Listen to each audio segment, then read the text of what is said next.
Welcome to week 5. We will talk about mind-body medicine, body mechanics, physical exercise, and of course, the broad topic of complementary, alternative, and integrative medicine.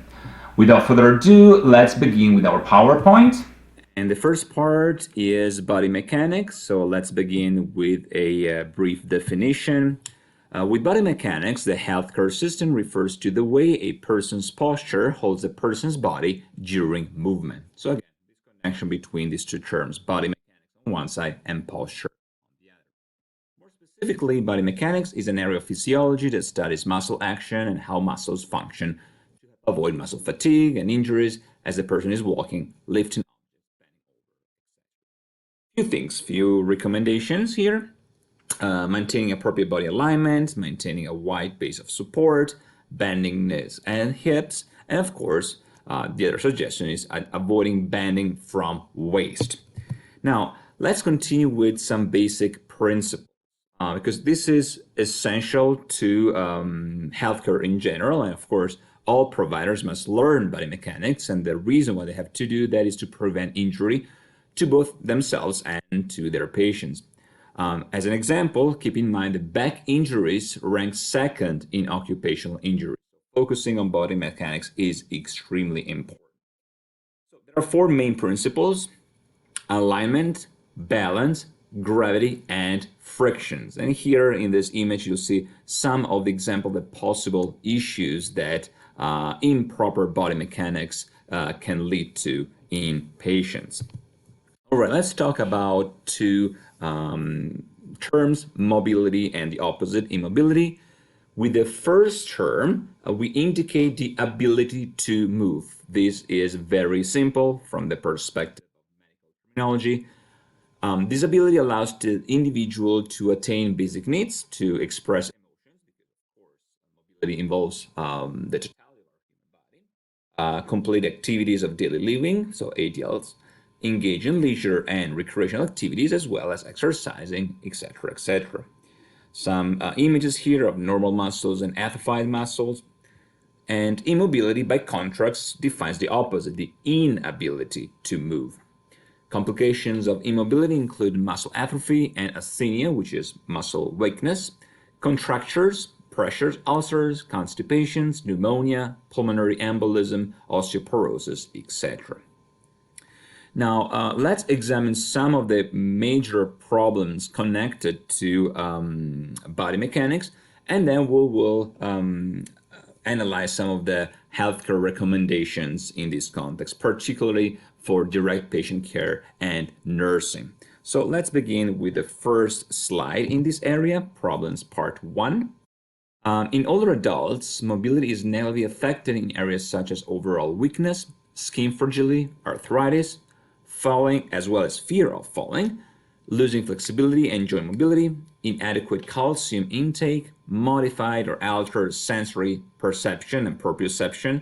We mentioned the difference between these terms in our previous meeting, orthostatic hypotension, and of course, chronic illnesses that could affect older adults in general. Now, what to do? To help patients, for instance, by supporting joints when moving in bed, the healthcare provider can utilize assistive devices, and there are just a few examples here: pillows, sandbags, trochanter rolls, foot boots, trapeze bars, and as in this picture, Hoyer lifts.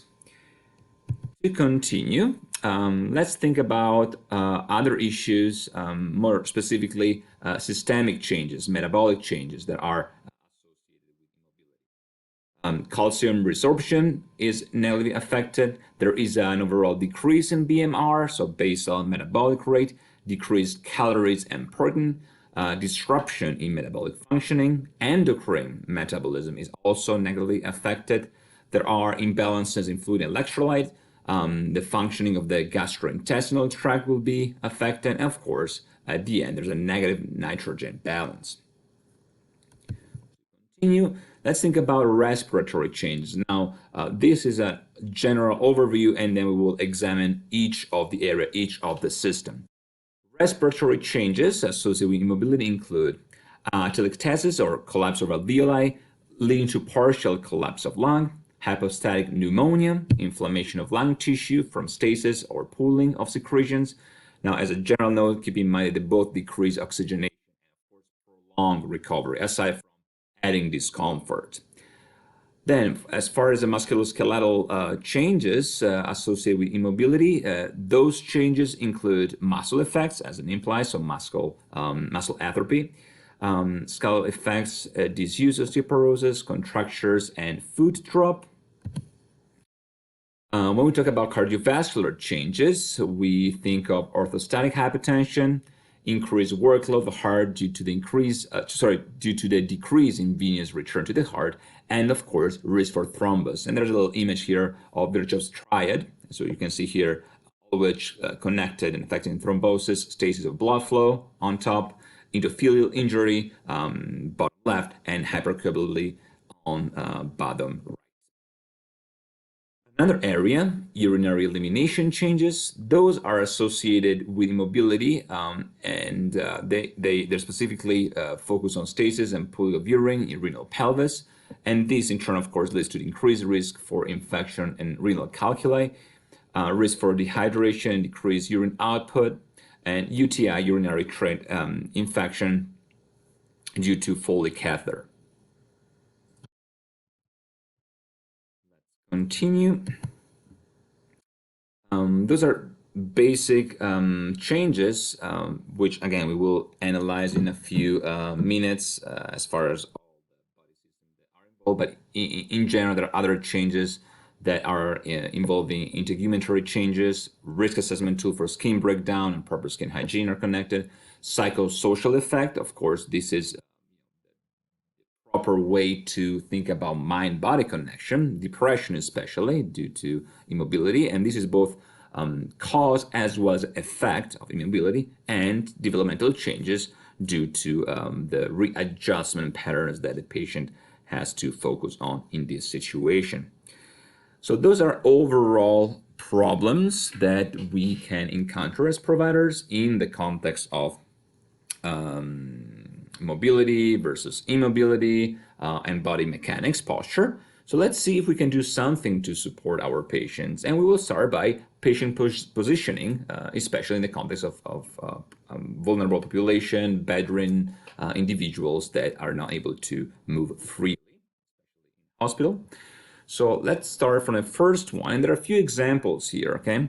Before we start, let me just mention that in this image, there's a little mistake. It's not Trendelenburg spelled with the E, so B-E-R-G, the last four letter, but it's Berg with a U, B-U-R-G. Now, from the perspective of etymology, both Berg and Berg are spelled with a U or with a E, derived from the same root, pre-Indo-European root that indicated in general, a settlement, a town, a place, usually separated from the surrounding areas, for instance, on a hill or a mountain, okay? So in many other Germanic languages, you find that Burg, for instance, as a synonym for castle, or Berg, as a synonym for either settlement, town, as well in some Romance languages, Borgo, for instance, in Italian, has a similar meaning. So in any case, the last name here should be Trendelenburg, spelled with a B-U-R-G in the end. In any case, possible options for proper patient positioning include dorsal,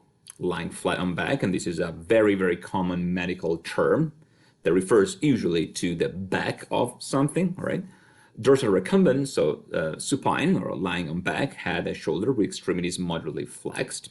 Fowler's head of bed is raised between 45 and 60 degrees, and semi-Fowler's head of bed raised 30 degrees. Possible options also include orthopneic, so sitting up in bed at a 90-degree angle, or sometimes resting in forward tilt, supported by pillow or on over bed table. So lying on side with knee and thigh drawn toward chest. Prone, lying face down in horizontal position. Genopectoral, knee, chest. This is exactly the etymology of this term, okay? Genus indicates knee, and of course pectoral indicates a chest. So in this position, kneels so weight of body supported by knees and chest, abdomen raised, head turned to one side and arms flexed. Lithotomy, lying supine with hips and knees flexed, thighs abducted and rotated externally. Trendelenburg, this time I decided to spell it correctly, head is low, body and legs are inclined plane, as you see in the previous image, and of course lateral. Let's continue. Now, an important area of clinical assessment is the CSM Neurovascular Assessment. And CSM, keep in mind, stands for circulation, motor, and sensory. This is connected to this image, which, if you remember the 5 R's, the 5 rights formula, to some extent mimics that formula and changes the letter from R to P, all right? And this P indicates 5 different areas in our neurovascular assessment, all right? So in any case, think of neurovascular function or circulation, movement, sensation, and of course, as a reminder, we should check skin color, temperature, movement, pulses, capillary feel, and pain. So these 5 P's mean the first one, pain, the second one, pulse, the third one, pallor, right, which is connected to the skin color, the fourth, paresthesia, and the fifth, paralysis. Okay, so the 5 P's formula is the second formula that I'm asking you to memorize after the 5 R's formula, which we discussed previously. Let's continue in this area with the neurovascular assessment. Compartment syndromes. Within this concept, there are following symptomatologies to keep in mind: muscle pain, we mentioned, paresthesia, numbness, and paralysis. And the main causes are repetitive movement during exercise.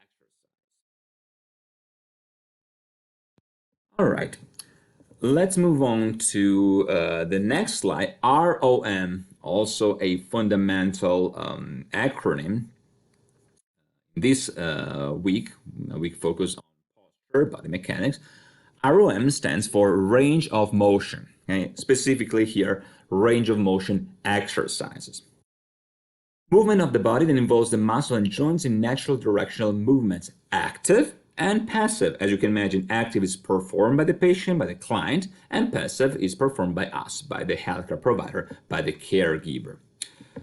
3 areas, and we will continue. The first one, neck and cervical spine. Examples of this type of exercises: flexion, extension, hyperextension, lateral flexion, and rotation. Shoulder, flexion, extension, hyperextension, abduction, adduction, internal and external rotation, and circumduction. Just a few things about the term. We already mentioned the difference between up and at, right? Away and towards in Latin, and circumduction, think of a circle, right? Rotating movement. And duction, of course, comes from ducere, so to conduct, to move. The third element here, the third part, elbow, flexion, extension, hyperextension. Second part, forearm, wrist, fingers, and thumb. For forearm, supination and pronation. We have an movement. For the wrist, you have a little image here. Flexion, extension, hyperextension, radial and ulnar flexion. Keep in mind, try to remember those terms that we previously discussed in the context of the skeletal system. Fingers, flexion, abduction, and adduction. And finally, thumb specifically, flexion, extension, abduction, adduction, and opposition. The third and last part within ROM exercises, ankle, foot, toes, hip, and knee. Those parts are relevant because they are connected to the exercise recommendation, which we will discuss in the second part and third part of this lecture in the context of mind-body medicine and integrative approaches to care. For ankle, dorsiflexion, keep in mind what we said about dorsal as medical term, as a medical root, right? And plantar flexion. Foot, inversion, eversion. Keep in mind what we said about the term X in Latin, spelled as EX, right? Toes, flexion, extension, abduction, and adduction. Hip, flexion, extension, hyperextension, abduction, adduction, internal and external rotation and circumduction, and finally knee, flexion and extension. All right, how to provide the best healthcare support in each area of acute care.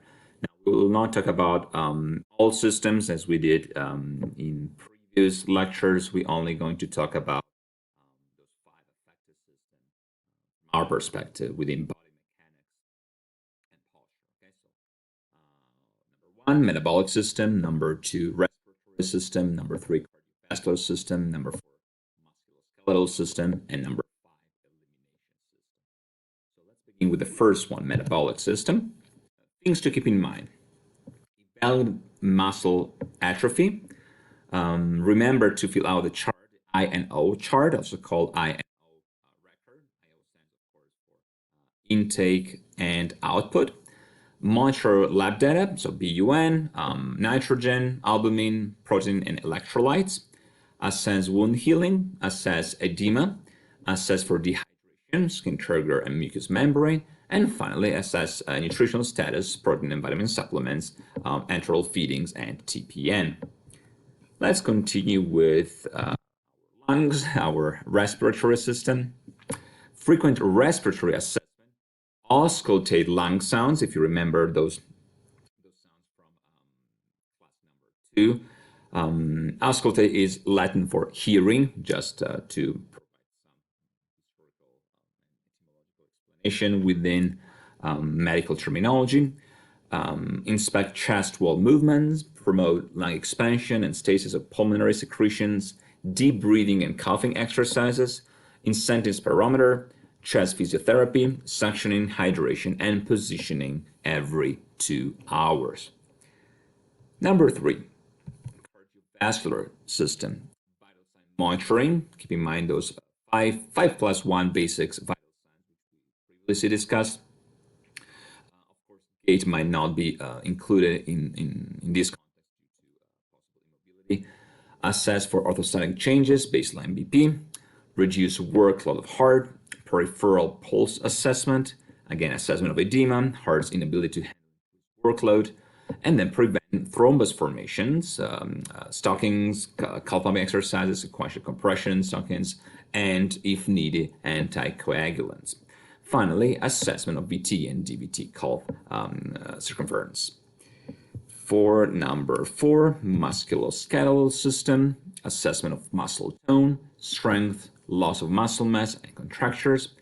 Assess for risk of disease osteoporosis. Assessment of range of motion, passive range of motion for all immobilized joints. Physical therapy consult, and prevent foot drop and contracture. We'll image here between active and inactive skeletal muscle pump. Okay, so something to keep in mind in this area. The very last system that we will talk about in this part of the lecture is the elimination system. Okay? Again, IO each shift, okay? Intake and output each shift.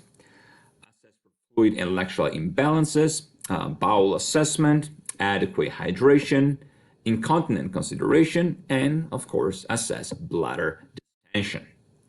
So this will be the last slide for the first part of this lecture.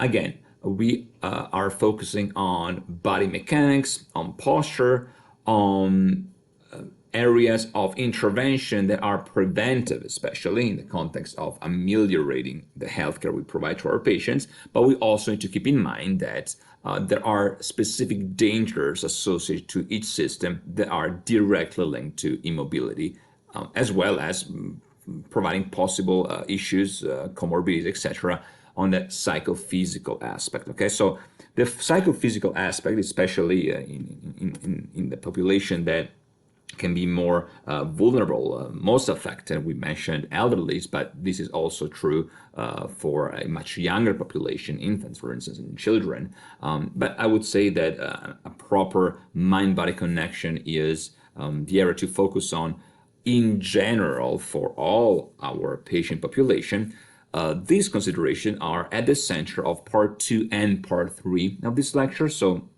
without further ado, let's move on to the next area. Part 2, which is integrative, complementary, and alternative healthcare. Part 1, the first part in this area. Although we did previously discuss some very, very basic notion of mind-body medicine in our first lecture. But there are a few things that in this context I want to mention that will address things that are more related to the practical application of CAM in this context. The first slide is really not a descriptive slide, it's a link, okay? A link to another lecture that I had previously posted that will provide you with some in-depth description of complementary and alternative medical practices, some theoretical analysis, some historical and anthropological analysis, and clinical application. Again, this is only for those students that are interested in this sub-branch, some would argue, or ulterior idea and theoretical analysis of medicine, especially toward your final project. So feel free to click on the link and you'll see a few more lectures that talk specifically about complementary alternative medicine and medical sciences in general. Now, when we talk about integrative medicine, we are always talking about integration. And what do we mean by integration? Well, we mean the opposite of disintegration. That will be a straightforward analysis. And we also mean integration of multiple components that unfortunately far too often, especially in modern medicine, are separate or not even addressed. Okay? And some of those basic components, of course, are mind and body.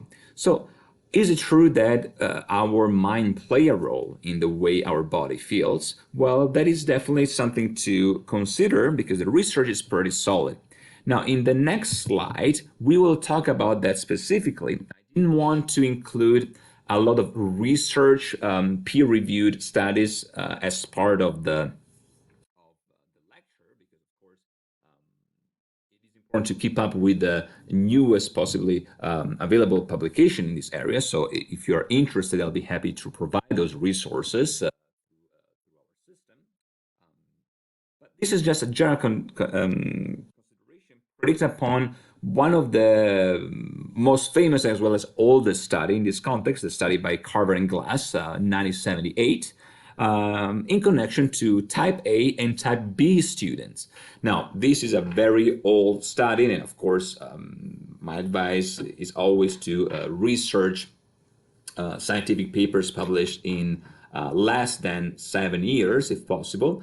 But this is something that I want to bring to your attention simply because this very idea that there are two different types of people, it's something that resonates to what we previously said about the theory or a doctrine, you could also say, of humors, of temperaments. When we talked about the Greco-Roman world, when we talked about the Persian culture, the Islamic Unani medical history, the word by Avicenna, for instance, as well as Averroes, as well as Moshe ben Maimon in the earliest description of Jewish medicine, etc., etc. So the idea that there are specific ways to analyze how we are as human beings, all right?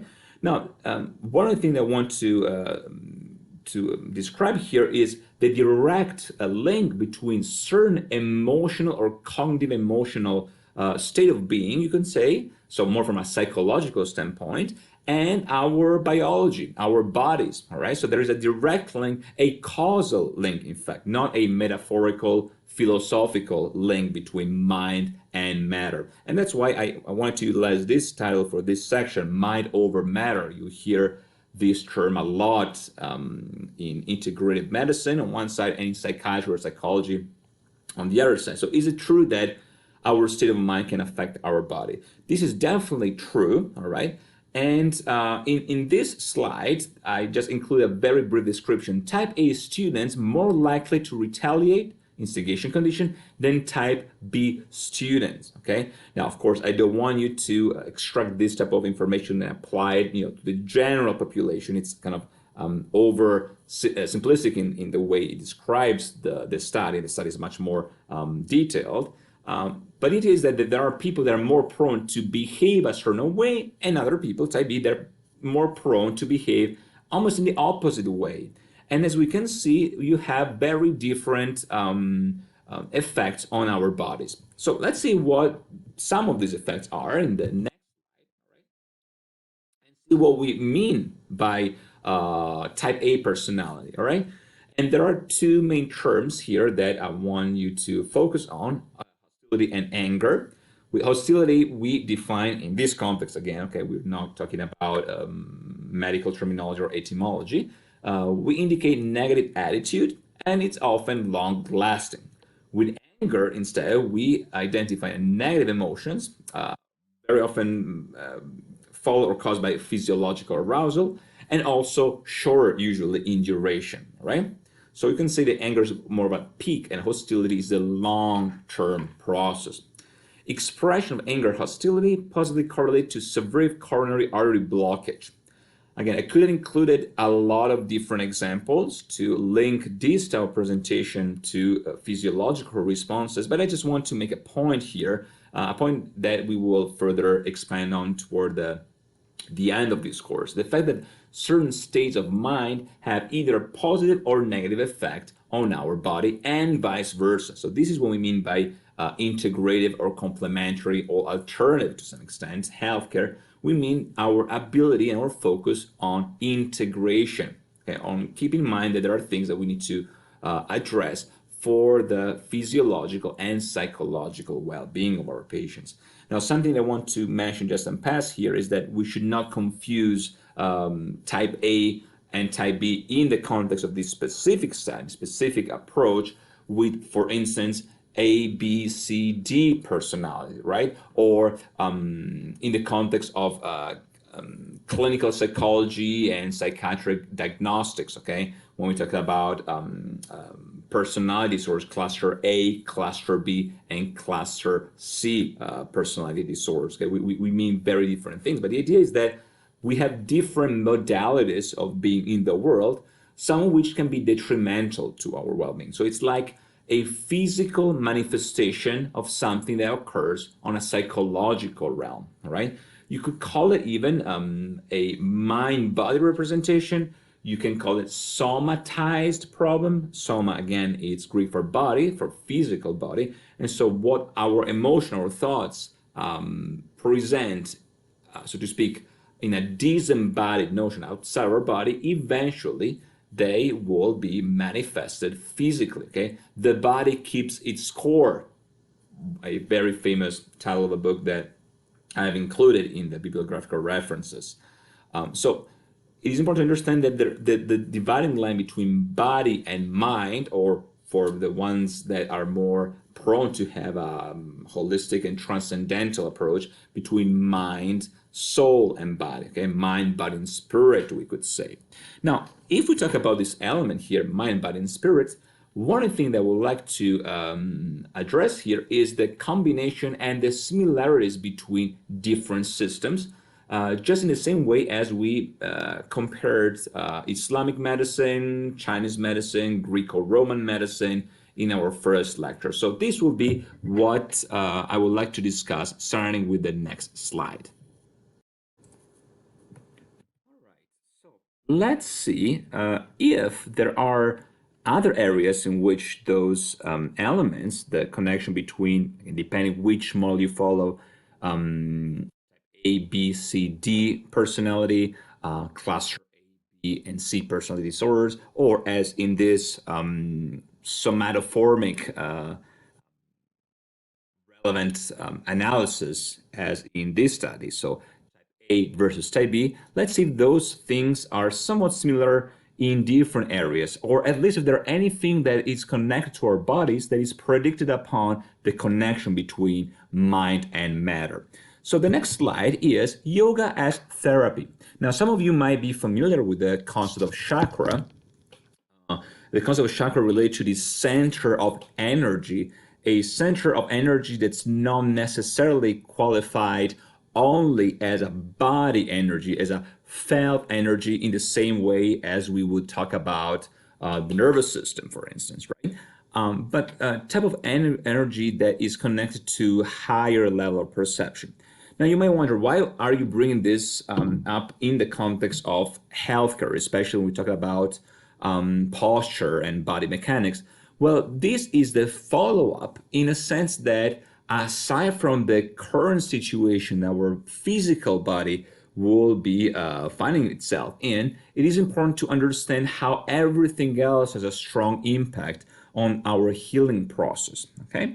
Now, I will not investigate or describe rather too much yoga itself from a historical standpoint. I will really encourage students to further analyze this fascinating field, and I'll be happy to provide resources in this area if you are indeed considering discussing these holistic therapies as part of your project. But for now, let's just take a look at this image here. So you have 7 main areas, 7 main chakras, okay, starting with the bottom, the root chakra, all right, which is connected, of course, with basic trust, is how rooted we are as human beings, okay? Followed by the sacral chakra, sexuality, creativity, okay? Now, one thing that I want to say is, of course, root chakra, the word itself is pretty straightforward, root being rooted, being connected.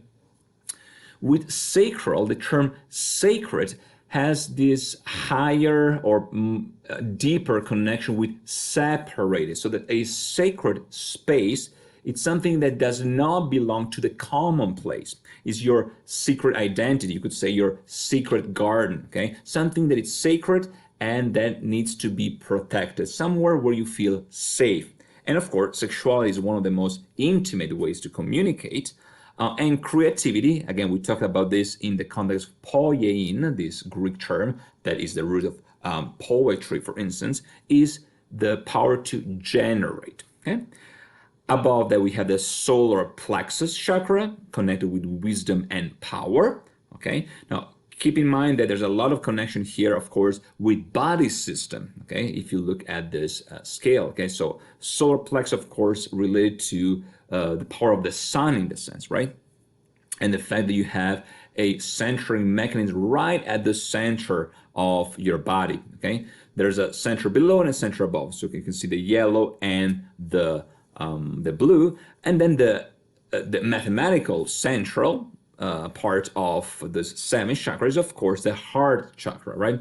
The heart as the mystical center of the system, connected, of course, with love and healing. Now, I will not, for now, discuss some aspect of the similarity between certain cardiovascular activities and the activities of our nervous system, particularly the activity of our neurotransmitters. I will encourage you to discuss this further.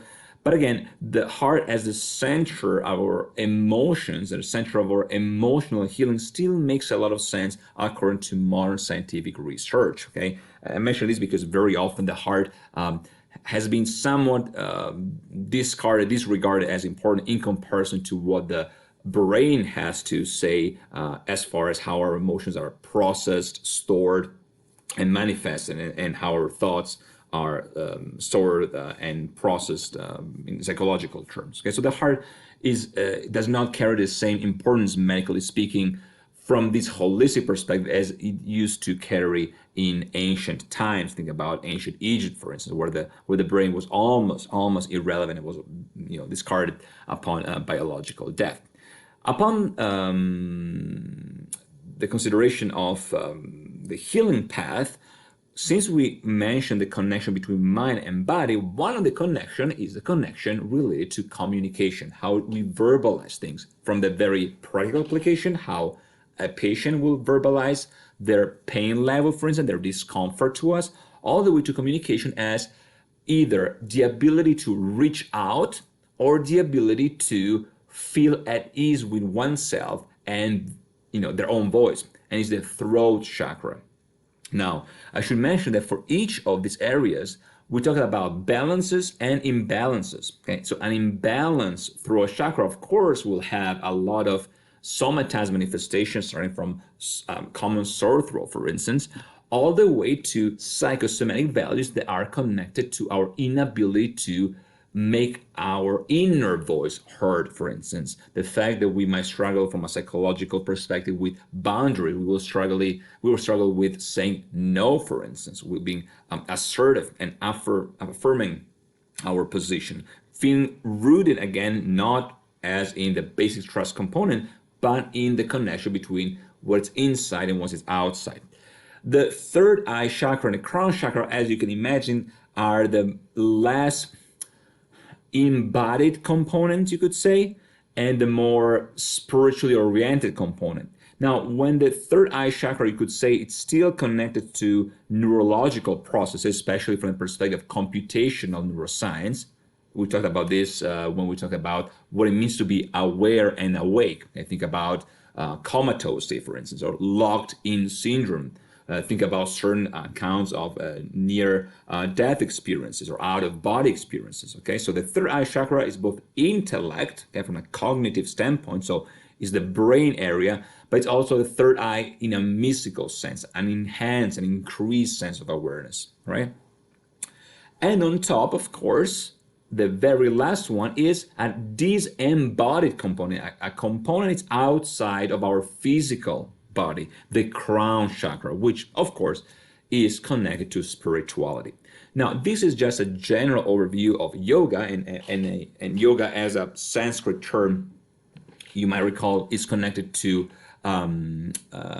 play, as in giocare, for instance, in Latin, as well as yoke. Okay, so what is carried, what it makes sense, what vibrates, what is musical, what can be played, what is entertaining, all right?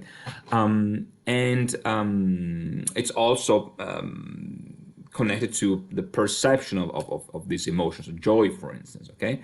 Now, yoga therapy or yoga as therapy also includes a diagnostic framework, so analyzing body posture to verify whether one or more chakras are in imbalance, okay? Whether the posture and the metalinguistic component of the patient, for instance, whether they present with good or poor eye contact, whether they're crossing their arms, whether they tend to bend over, or whether they're more distant from us or not, those elements can also be utilized in diagnostic terms. I will not talk too much about those terms right now, simply because a lot of them are culturally based, or at least culturally influenced. For instance, we cannot claim with the highest degree of certainty that what we might perceive as healthcare provider as poor eye contact, okay, the patient doesn't really look us in the eyes and kind of looks away, we might misinterpret that as an indication of shyness, or even grief, or guilt, or an uneasy feeling, a discomfort, while the truth might be just culturally based. The fact that we might expect more eye contact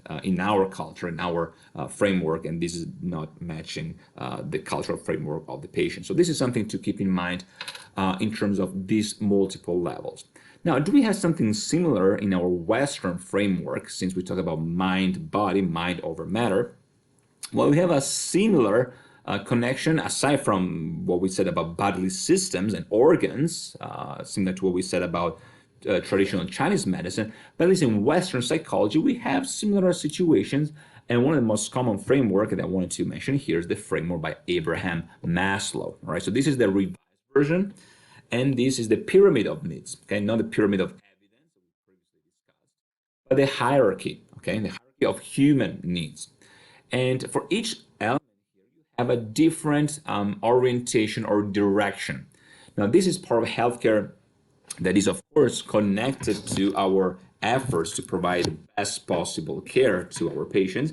But it's also something that is very relevant for us as providers, okay, as caregivers, to make sure that our own life is in balance. So Abraham Maslow had different version of this pyramid. This one is the revised one, and contains different areas that are still focus on previous models, okay?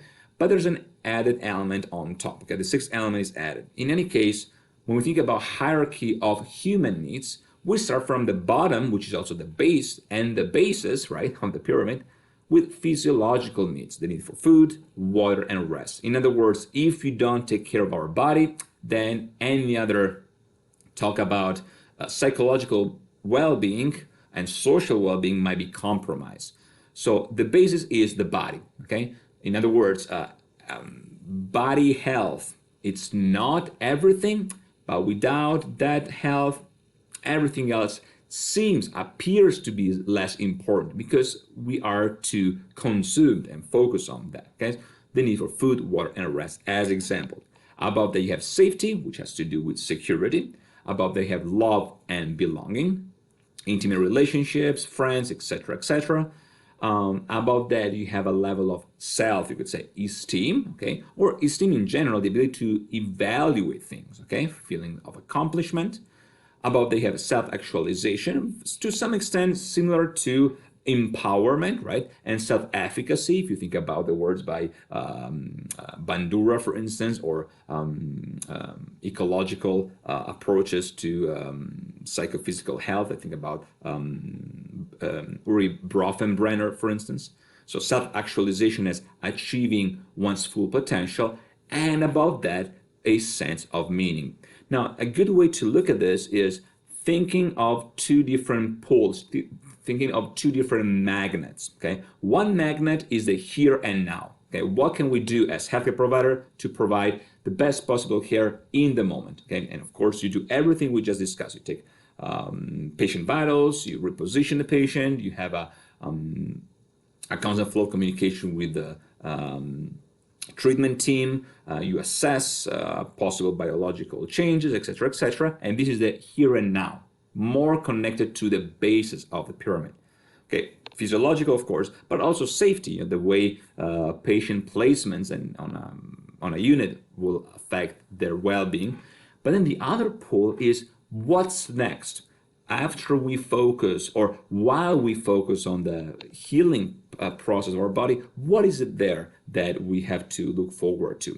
And it's something that's very often patients need to explore, not because you will unnecessarily share your own principle, your own worldview, your own system of belief. This is actually not necessarily recommended, simply because you might have a completely different set of principles that are important to you and might not be important, or are not prioritized the same way with your patient. But in the context of, for instance, palliative care, oncology, and psychiatry, for instance, where there is an even more relevant presence of this existential question, working in collaboration, in support of our patient, self-transcendental element really are important, okay? Now, transcendental, it's not necessarily the same as transcendence, and for the fans of Immanuel Kant and philosophy, I will leave this distinction to your own for examination. But in any case, something goes beyond what we experience as human beings, as individuals in the here and now. Wonderful. So in our analysis of all these important aspects, mind-body medicine, one of the founding figures, founding mothers, mind-body medicine is I talks about her. Just few basic things I didn't even mention. All the research that she has conducted with patients, and as well as neuropsychiatrists. To keep in mind, she was one of the most renowned American neuroscientists. She passed away. Neuroscientist and pharmacologist. She became very famous for her discovery of the opiate receptor. Influences in the way we treat opiate addictions and the way we understand the connection between mind and body, for instance, in exercising, because we talked about endorphins and the way we understand mind-body connection from the perspective of increasing positive emotion, etc., etc. And I included a brief description in a video conference, or rather a video of a conference that she was a presenter in a few years ago. And the reason I mention this is because within healthcare, it is important to understand that certain areas that might appear to a certain area of the Western mindset as alternative of complementary or integrative. So to some extent, at the outskirts, at the borders of what modern evidence-based biomedical medicine has to say about the way we treat our patients. In many cases, neuroscientists, medical scientists, biologists, etc., that had the opportunity to publish papers. She published about 250 papers in the area, many other contributions in the form of books and chapters, etc., etc., have this ability to connect the dots, so to speak, to bring together what, again, might appear as complementary and therefore not as standard practice, but actually contributes to our understanding of how to provide the best possible care. So this is just a little note in the context of mind-body medicine. I feel that I always want to make sure that students are aware of both the scientific publications in this area and also remember the most important figures in both research and clinical practice. So Dr. Candace Pert is one of such practitioners. All right, so in slide 32, we shift gears just a little bit from the clinical medical perspective to the theoretical philosophical one. And this has to do with our emphasis. We talk about mind-body connection. So how can we assume that the mind and the body is indeed connected? And one of the things that in modern theoretical analysis, in modern philosophy, researchers have been discussing, and it's not something new, but there are new ways to discuss this, is embodied cognition. So cognition, a ability to understand that it's not only rooted in the body as in it happens in the body, which, because this is true from a very basic perspective of neural underpinnings of behavior, but it also carries a different message and a different language, a different alphabet. So when we talk about body posture, right, when we talk about body mechanics, when we talk about pain, for instance, it's very useful to understand that the way our body feels sometimes uses a different language than the way we usually communicate in our own jargon, especially with one another. So this is just a quote from two philosophers, Foglia and Wilson. Traditional views in philosophy of mind and cognitive science depict the mind as an information processor, one whose connection with the body and the world are little theoretical. On the contrary, mounting empirical states and modality-specific system for perception and action underlie information processing, and that embodiment contributes to various aspects and effects on mental phenomena. By challenging mainstream accounts of mind and cognition, embodiment views offer new ways of conceptualizing knowledge and suggest novel perspective of cognitive variation and mind-body reductionism. All right. So again, this is a very profound analysis within philosophy, but it's something to keep in mind when we at least want to better understand our patient, that there is something that is definitely rooted and experienced with our body. All right, we will talk more about this, but for now I just want to leave you with this relatively brief quote from the study by Foglia and Wilson, especially Lucia Foglia, the author, has published several fundamental papers in the field, so I really encourage you to search this a little more. Now, talking about different ways to exist, different way to perceive emotion, to experience pain, to really experience reality in general, we will talk about art therapy, right? Art therapy is one of the most common practices within healthcare for a variety of problems, pain management, as well as traumatic experiences, psychological problems, all the way to providing an overall stimulating and nurturing way to address the healing process. Now, I just want to include a few examples here. The first one is part of art therapy we conduct with our patients. Now, full disclosure, all the images that I will present here, you can also find it in the textbook, but all the images here are not images created by our patients, of course, due to the regulation, rightfully so. So created all these images. I painted or drew these art pieces, but I did this with my patients. In other words, in the presence of my patients, and at the same time. So I was doing exactly the same exercise. It's just my work here, just to present you with some examples of what art therapy is. So this one here is a centering mandala exercise, right? And this is one of the meditative / mindfulness / centering exercises that we conduct with patients.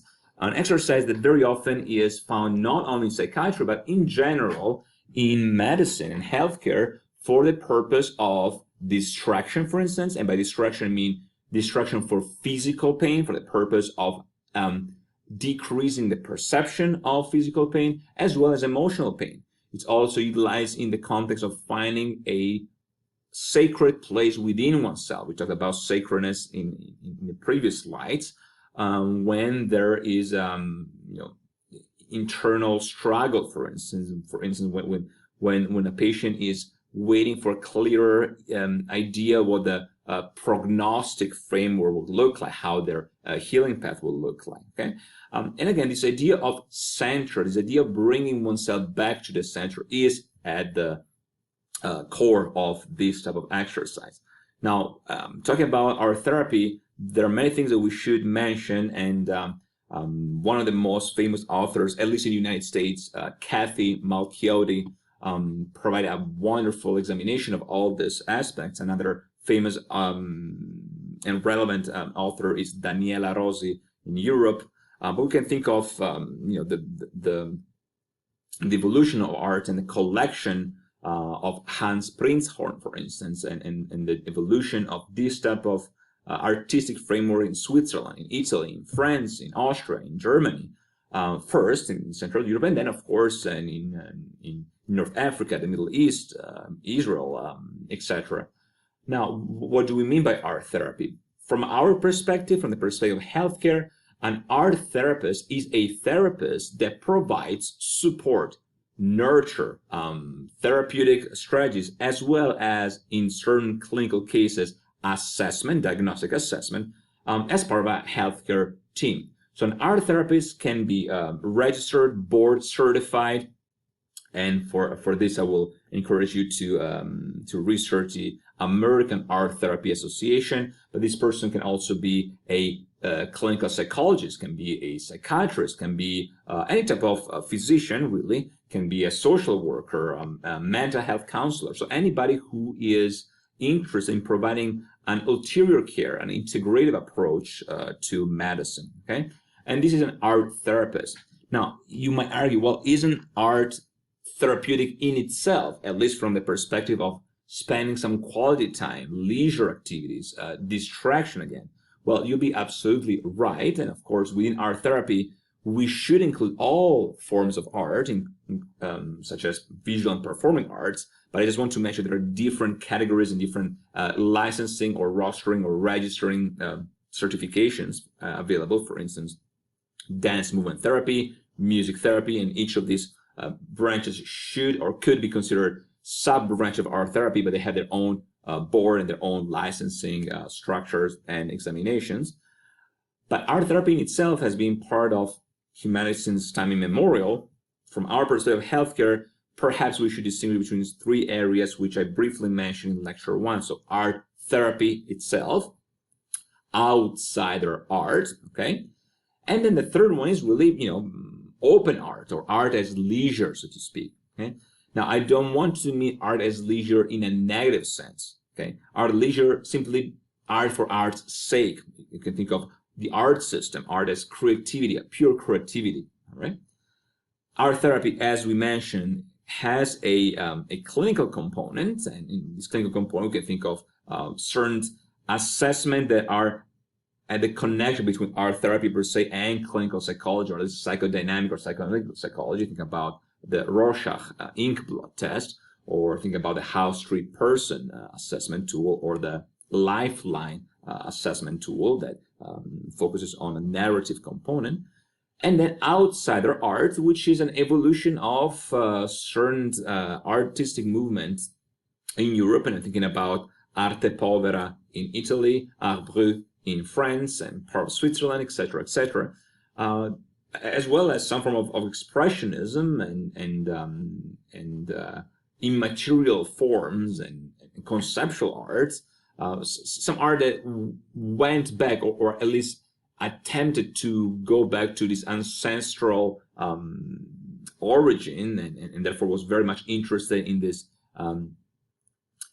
naive, as in native, as in archetypal, as in visceral, as in tribal forms of art, less polished in comparison to the neoclassicist, for instance, movement of Europe at that time. So an art that was felt first and foremost, that was pure expression. And with time, this type of art became more and more associated with certain variation of being, certain variation of psychological interaction that at times were parallel to psychological disorders. And at that point, the phenomenon of outsider art was born. Outsider, of course, as in outsider in comparison to the quote-unquote norm. In the context of art, the norm is the art system. So outsider artists were allowed to, and still are allowed to, and encouraged to take part in outsider art exhibitions to display their work. Now, of course, you may argue that one of the issues here is that while theoretically speaking, outsider art is the best way to support these artists and might also struggle with mental health disorders or mental and physical medical disorders, the issue might be connected to the fact that what would happen if this individual is, I don't like to use the term cured, but at least treated or partially healed. Would they be still considered outsiders, or is the component of mental and physical issue a ontological descriptor of being an outsider artist? Can you leave the label and still be an outsider artist? This is some of the consideration that I like students to think about. Although, of course, this is a much more profound philosophical discussion that we could have. But again, if you are interested in applying integrative medicine in the context of healthcare, art therapy is one of the primary ways to do that. But let's see some other examples. All right, the next slide shows a Celtic knot practice of structure and flow according to the model by Rudolf Steiner and Roberto Assagioli. So we think about psychosynthesis in the case of Assagioli, and we're talking about anthroposophy in the context of Rudolf Steiner. The idea is a different form of centric exercise in which the patient is experiencing this focus on a cognitive structure that promotes this higher level of embodiment, as the perspective of embodied cognition that we initially discussed a few slides ago focuses upon. So this idea of feeling more connected to the present moment, the here and now. So on one side you have destruction, but at the same time you have centration, you could say. Now, there are many different ways to do this exercise, but there are elements of eurythmics, which is one of the approaches in Waldorf schools, for instance, from the pedagogical standpoint, as well as more psychodynamic, psychoanalytic, psychosynthetic, especially in the context of Assagioli, ways to approach this form of art. And, of course, there are chromatic and structural components as well to keep in mind, but this is one of the examples that was created in a 25-minute exercise as part of our therapy. Another example, next slide, is a narrative component. Okay? a narrative symbolic representation. This is more connected to other forms of psychoanalysis, especially analytic psychology and Carl Gustav Jung. This is a 30 minutes exercise with crayons, color pencils, etc., on this oniric component, this dream-like component. Narrative also in the sense that similar to other practices, especially narrative medicine, the personal history and medical and psychiatric history of the patient becomes their story altogether. So they become their own character, the character of the book of their life. And so that allows them to navigate, to dream, to venture into this new form of perception that, of course, has a variety of benefits from the perspective of mind-body connection, reduction of pain, and reduction of anxiety and stress, but also presents them with a further interpretation of what this suffering actually means, so that they can associate and add a new meaning to their suffering. So they're not just passively waiting for their pain to go away, but they're empowered in taking new forms of action as part of their healing process. Okay. The next slide, slide 36, is the last example just for this lecture. You can also find this one in your textbook. It's a multimedia exercise, again, on symbolic interpretation. This is slightly longer, about 45 minutes exercise, and it's connected to ethnocultural factor as well. So you can see some symbols here, some mechanical symbols here, some lettering, some alphabets, and again, some of the elements of previous exercises, oniric component, the symbolic component, some of those Celtic knots and decoration. Now, of course, decoration, the term decoration as well, is related to the cardiovascular approach. Cordis, if you remember from the very first lecture, indicates heart. Okay, so decorare means really to put one's heart into it, to extrapolate from this emotional component the descriptive element. And this has to do with a variety of consideration.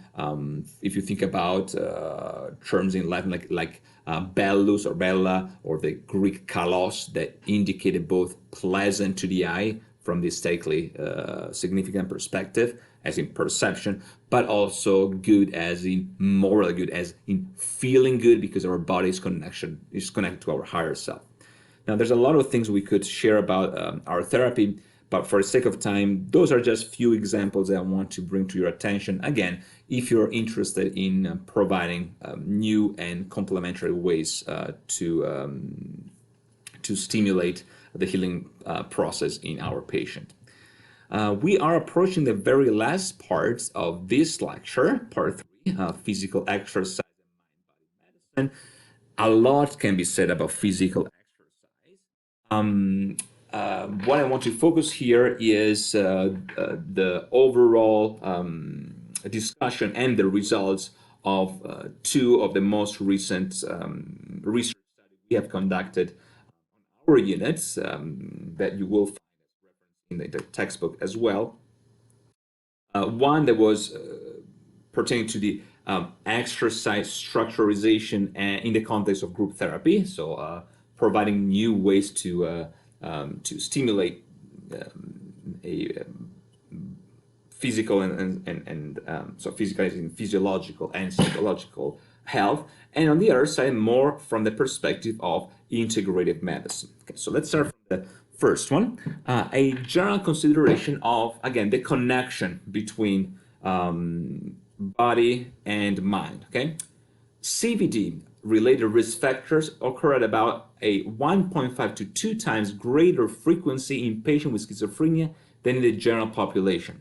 Multiple behavioral and treatment-related factors contribute to the etiology and pathogenesis of many comorbidities in patients with serious mental illnesses, including sedentary lifestyle and overeating, inadequate medical care, and the adverse effect of their medication. So this is closing the circle, so to speak. At the beginning of this lecture, we talked about how our emotions, our thoughts, our psychological health contributes to the development of possible medical, biological, physiological issues, or lack thereof.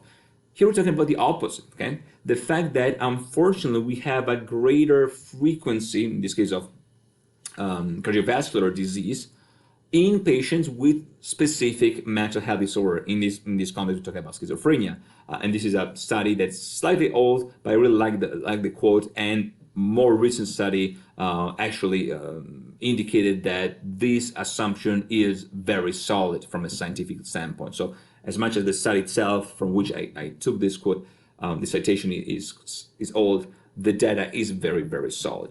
All right, so this is just a general thought. The fact that we target the mind in order to increase the overall well-being and the healing process in our body, and we target the body to increase a overall well-being in our minds. So this integrative approach.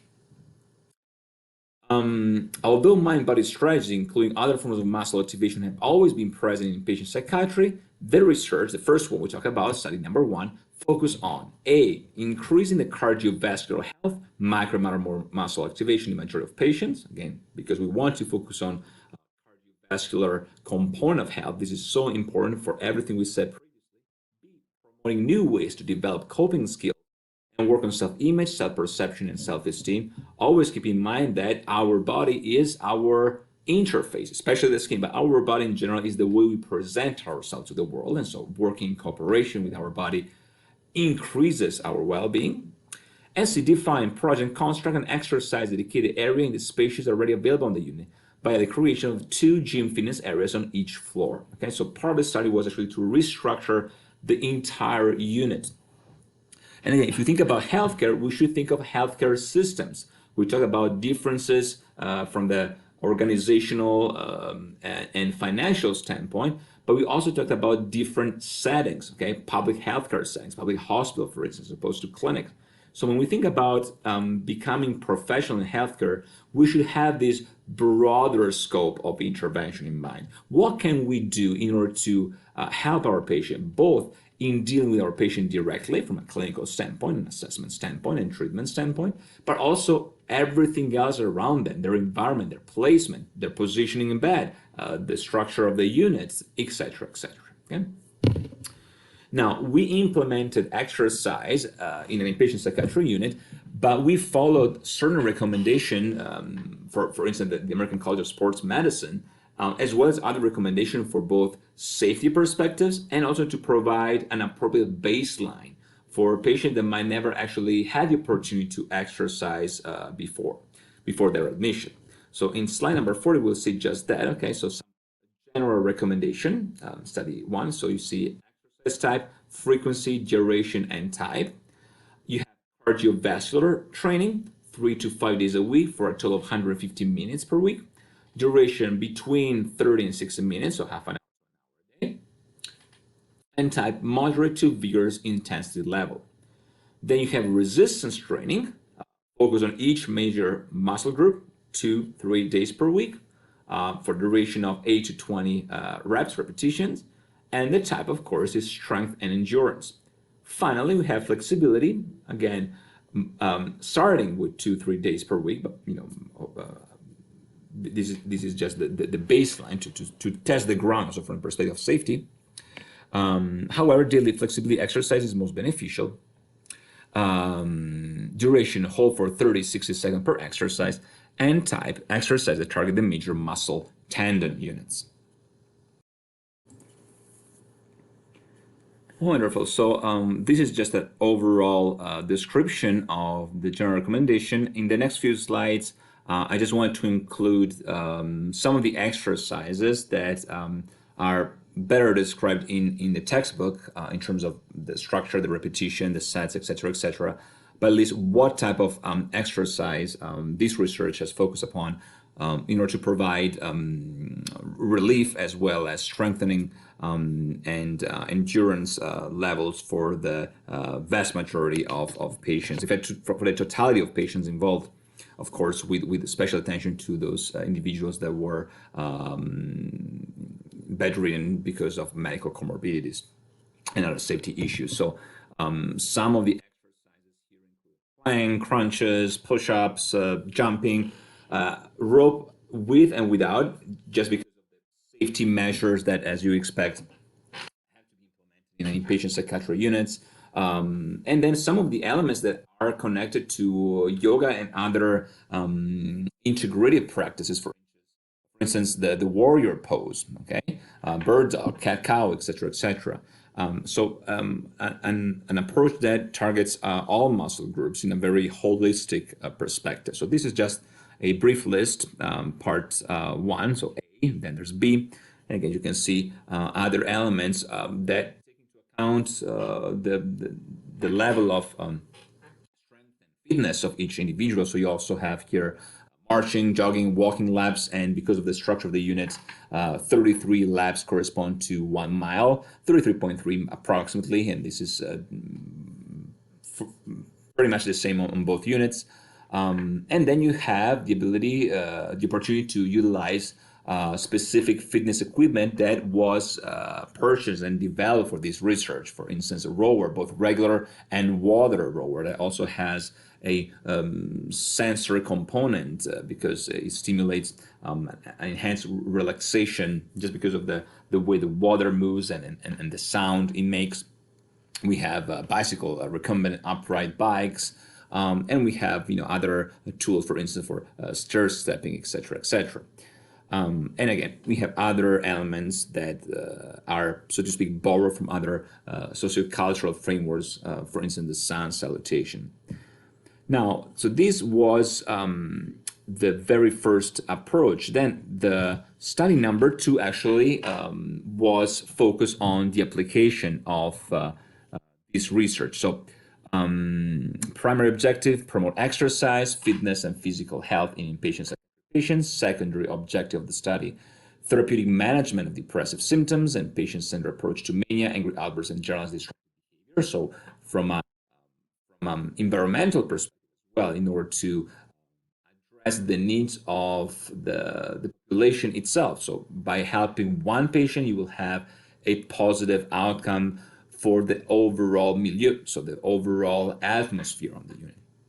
And the third objective, of course, promoting research in the psychophysiological effects of exercise and nutrition education in combination with psychotherapy. So this study actually added a third component, which was, again, a more holistic component with nutrition, body image, on top of the previously implemented sessions, such as self-esteem, etc., etc.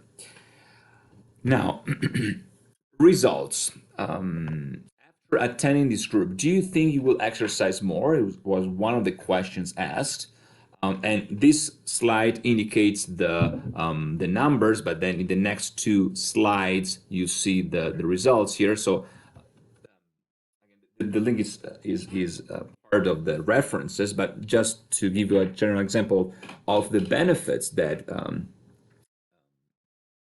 utilizing integrative approaches within healthcare, especially exercise, can have for a very complex population, such as the one admitted to an inpatient psychiatry unit. These are some of the data. So one of the questions was, after attending this group, the exercise group, do you think you will exercise more? And this refers to exercise more in general upon discharge in the future. The answer was positive, 97.6% for Shepardson 3, and the totality of patients on Shepardson 6. I should have mentioned that the main difference between these 2 units is predicted upon the clinical diagnostic framework, some of the differences in the presentation and diagnosis in this patient. But overall, the results were very, very positive. Another question, did the exercise group improve your mood? So again, targeting specifically the perception of their psychological presentation, their emotions. Variation of responses very positive, between 93.2% and 96.8%. And finally, are you pleased with the way your body feels now? Yes, 93% overall. So it was a very, very good indication of the immediate benefits of exercising. And some of the results here are also indicated in the histogram here in the statistical analysis below, right? So just to give you a general description here, this is the data from the situation pre-session, before exercising, with 57.8 patients feeling neutral or having relatively high level of sadness, so sad 11.1 and very sad 8.9, and the situation changes drastically afterwards. After exercising, you don't have any reports of very sad and only 6.7 of sad as self-perception, of course, in the context of these surveys, with close to 50%, 42.2% happy and a whole 33.3% very happy. So it was a very good way to implement a more holistic healthcare strategy. And I also included a slide about the nutrition group, okay?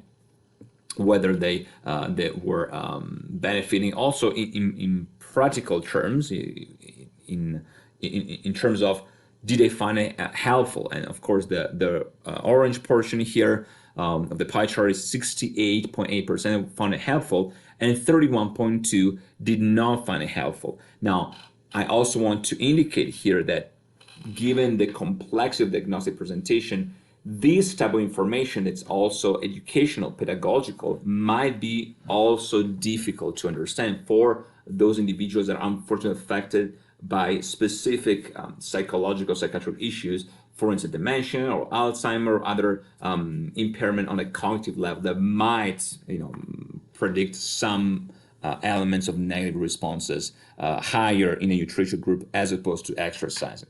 Now, this is also to conclude our conversation to also say that one of the main areas of integrative healthcare focuses on allowing the patient to better communicate with their body. And this is also something that we should keep in mind, because if we again go back to this slide here, if the opportunity to notice such an increment in the overall well-being of our patient, it means also that whatever intervention that we might want to apply as healthcare providers, we might be better received from a cognitive emotional perspective of our patient. And this in turn will allow us to be better and more precise, for instance, when we monitor patient vitals. So again, few things to keep in mind here: the integrative approach to medicine, some of the examples specific to exercise and to art therapy. Few other rules. We mentioned the 5R formulas. This time we focus on the 5Ps formulas. And again, a general review of at least 5 body systems and specific elements of body mechanics and posture to teach our patients to better take care of themselves, but also allow them to find themselves in a more comfortable state by positioning them, by monitoring their presentation and continue with the clinical assessment. So a few things to address when we talk about mind-body connection, of course, body as in body mechanics and in posture, and mind as in psychology and all these integrated approaches. Fantastic. This concludes our week number 5. I will see you all next week. So thank you very much for your attention, your dedication to the topics discussed. And I will see you all in week number 6, as well as in the video lecture related to those topics. Thanks again.